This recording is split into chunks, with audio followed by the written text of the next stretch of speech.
Break के बाद एक बार फिर से आप सभी का स्वागत है। अब बात करते हैं मूक बधिरों के इस खास बुलेटिन के बारे में। कांग्रेस सांसद राहुल गांधी के एक विवादित बयान को लेकर राजनीति गर्मा गई है। राहुल के दक्षिण भारत और उत्तर भारत की तुलना करने वाले बयान पर बीजेपी हमलावर हो गई है।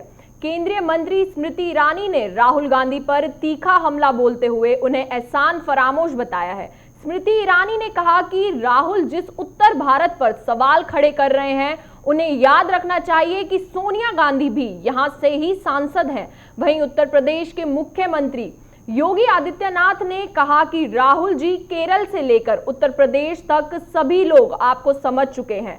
विभाजनकारी राजनीति आपका राजनीतिक संस्कार है। बता दें कि राहुल गांधी ने त्रिवेंद्रम में आयोजित एक कार्यक्रम में कहा था कि 15 साल तक उत्तर भारत में सांसद था। मुझे एक अलग तरह की राजनीति की आदत हो गई थी। मेरे लिए केरल आना बेहद नया था, क्योंकि मुझे अचानक लगा कि यहाँ के लोग मुद्दे में दिलचस्पी नहीं रखते हैं और जमीनी तौर पर मुद्दे के विस्तार में जाने वाले हैं।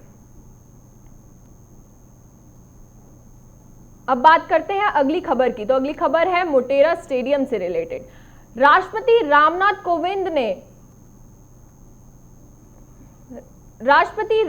कोविंद ने आज सरदार पटेल स्टेडियम मोटेरा का औपचारिक उद्घाटन किया, जहां भारत और इंग्लैंड के बीच गुलाबी गेंद का टेस्ट मैच आज से शुरू हो रहा है। राष्ट्रपति रामनाथ कोविंद गुजरात के 2 दिवसीय दौरे पर हैं। उन्होंने बीते शाम गांधीनगर में केंद्रीय विश्वविद्यालय के दीक्षांत समारोह में शिरकत की। इसी बीच आज उन्होंने मोटेरा स्टेडियम का उद्घाटन किया।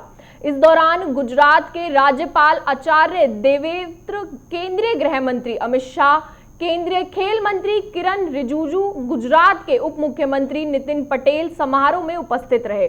दोपहर 2:30 बजे इसी मैदान पर इंडिया वर्सेस इंग्लैंड का 5 दिवसीय टेस्ट मैच शुरू होगा। इससे पहले राष्ट्रपति यहां पर सरदार वल्लभ भाई पटेल स्पोर्ट्स एन्क्लेव का भूमि पूजन किया। अहमदाबाद के मोटेरा इलाके में स्थित सरदार पटेल क्रिकेट स्टेडियम दुनिया का सबसे बड़ा क्रिकेट ग्राउंड है। इसकी बैठक क्षमता ऑस्ट्रेलिया के मेलबर्न क्रिकेट स्टेडियम से भी अधिक है। इसमें 1,10,000 लोगों के बैठने की व्यवस्था है।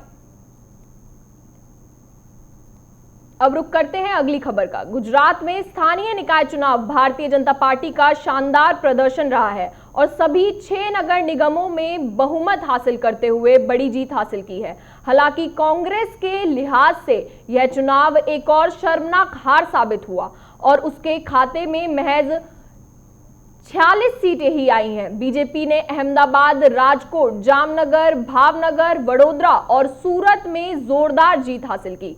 अहमदाबाद की कुल 192 सीटों में से अब तक घोषित 170 से ज्यादा परिमाणों में बीजेपी को 140 से ज्यादा सीटों पर जीत मिली है, जबकि कांग्रेस के खाते में महज 16 सीटें ही गईं। निर्दलीय व अन्य को 8 सीटें मिली। स्थानीय निकाय चुनाव में जीत के बाद प्रधानमंत्री नरेंद्र मोदी ने कई ट्वीट कर गुजरात की जनता को थैंक्स कहा। उन्होंने कहा, धन्यवाद गुजरात। वहीं दूसरी ओर आपने सूरत महानगर पालिका में भाजपा कांग्रेस को चौंकाते हुए 27 सीटें पर जीत हासिल की है, जिसके बाद बीजेपी के सामने अब आम आदमी पार्टी एक प्रमुख विपक्षी बन गई है। गुजरात नगर निगम चुनाव में जीत से गदगद आम आदमी पार्टी के संयोजक अरविंद केजरीवाल 26 फरवरी को सूरत में रोड शो करेंगे।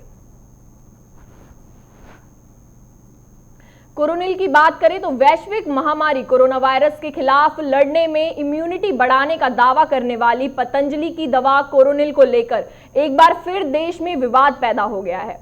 इंडियन मेडिकल एसोसिएशन ने कोरोनिल का समर्थन करने के लिए केंद्रीय स्वास्थ्य मंत्री हर्षवर्धन को आड़े हाथ लिया है। विवाद बढ़ता देख पतंजलि ने सफाई दी है।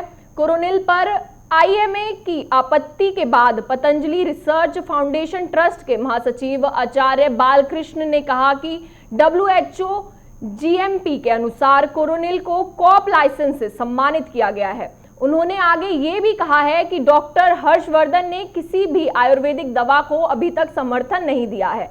बता दें कि योग गुरु बाबा रामदेव ने 19 फरवरी को कोरोना की दवा के तौर पर कोरोनिल को लॉन्च किया था। इस कार्यक्रम में केंद्रीय मंत्री डॉक्टर हर्षवर्धन और नितिन गडकरी भी मौजूद रहे। इस दौरान कोरोना की फर्स्ट एविडेंस बेस्ड मेडिसिन पर साइंटिफिक रिसर्च पेपर पेश किया गया था। कार्यक्रम में बाबा रामदेव ने दावा किया था कि आयुर्वेदिक दवा विश्व स्वास्थ्य संगठन सर्टिफिकेट है। तो चलिए फिलहाल के लिए इतना ही। देश और दुनिया की तमाम खबरों के लिए बने रहें हमारे साथ।